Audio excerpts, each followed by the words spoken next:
Hello, അപ്പോൾ ഇന്നത്തെ നമ്മുടെ വീഡിയോ എന്താണെന്ന് വെച്ച് കഴിഞ്ഞാൽ ചിക്കൻ കറിയാണ് നമ്മൾ ഉണ്ടാക്കാൻ പോകുന്നത്. അപ്പോൾ ഇവിടെ 2 കിലോ ചിക്കനാണ് എടുത്തിട്ടുള്ളത്. അപ്പോൾ നമുക്ക് കറി ഉണ്ടാക്കുന്നത് എങ്ങനെയാണെന്ന് നോക്കാം. ആവശ്യത്തിന് സവാള, തക്കാളി, ഇഞ്ചി, വെളുത്തുള്ളി, പച്ചമുളക്.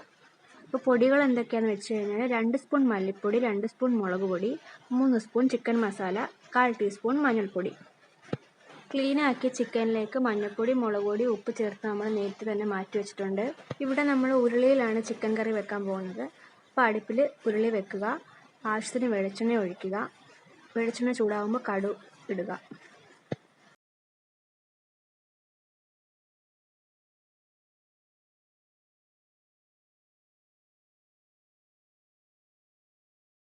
കടുക് പൊട്ടിയ ശേഷം നമ്മൾ അതിലേക്ക് ഇഞ്ചി, വെളുത്തുള്ളി, പച്ചമുളക് ആണ് ചേർത്ത് കൊടുക്കുന്നത്.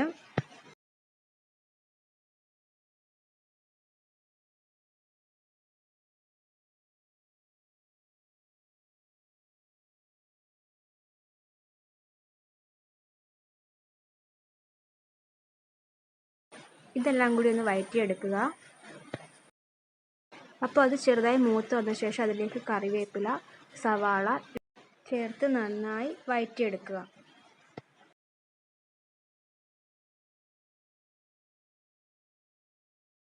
അപ്പോൾ ഞാനിവിടെ ഒരു 4-5 സവാളയാണ് എടുത്തിട്ടുള്ളത്. അപ്പോൾ ചിക്കൻ എത്ര കിലോ ആണോ അതിനനുസരിച്ചാണ് നമ്മൾ സവാളയൊക്കെ എടുക്കേണ്ടത്.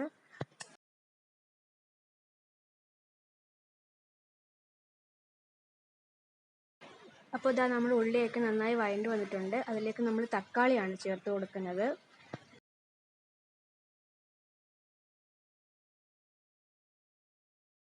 തക്കാളി ഒന്ന് വഴറ്റിയെടുക്കുക, ഒന്ന് ഉടയുന്നത് വരെ വഴറ്റിയെടുക്കുക.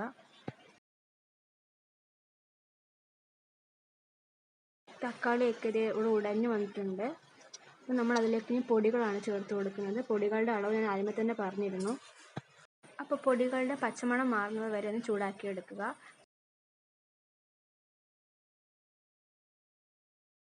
പിന്നെ ഇതിലേക്ക് ആവശ്യത്തിന് വെള്ളം ചേർക്കുക. അതിനോടൊപ്പം തന്നെ ആവശ്യത്തിന് ഉപ്പും ചേർത്ത് ഒന്ന് മിക്സ് ചെയ്ത് തിളയ്ക്കാൻ വെക്കുക. അപ്പോൾ ഇത് ജസ്റ്റ് ഒന്ന് തിളച്ച ശേഷം നമ്മൾ ഇനി അതിലേക്ക് ചിക്കനാണ് ആഡ് ചെയ്ത് കൊടുക്കുന്നത്. ചിക്കനും ആഡ് ചെയ്ത് നന്നായി മിക്സ് ചെയ്ത് ഒന്ന് അടച്ചു വെച്ച് വേവിക്കുക.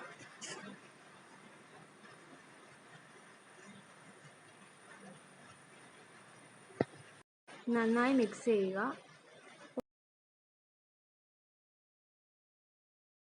അപ്പോൾ ഇടയ്ക്ക് അടപ്പ് മാറ്റി ഇളക്കി കൊടുക്കുക. അപ്പോൾ ഇതേ ചിക്കൻ എല്ലാം നന്നായി വെന്ത് ചിക്കനിൽ അടങ്ങിയ വെള്ളമെല്ലാം നന്നായി ഇറങ്ങിയിട്ടുണ്ട്. അപ്പോൾ വെന്ത ചിക്കനിലേക്ക് നമ്മൾ ഫൈനലി ചേർത്ത് കൊടുക്കുന്നത് കുരുമുളക് പൊടിയാണ്. ചിക്കൻ വേകാൻ അധികം ടൈമൊന്നും എടുക്കുന്നില്ല, വേഗം തന്നെ ചിക്കൻ വേകുന്നതായിരിക്കും.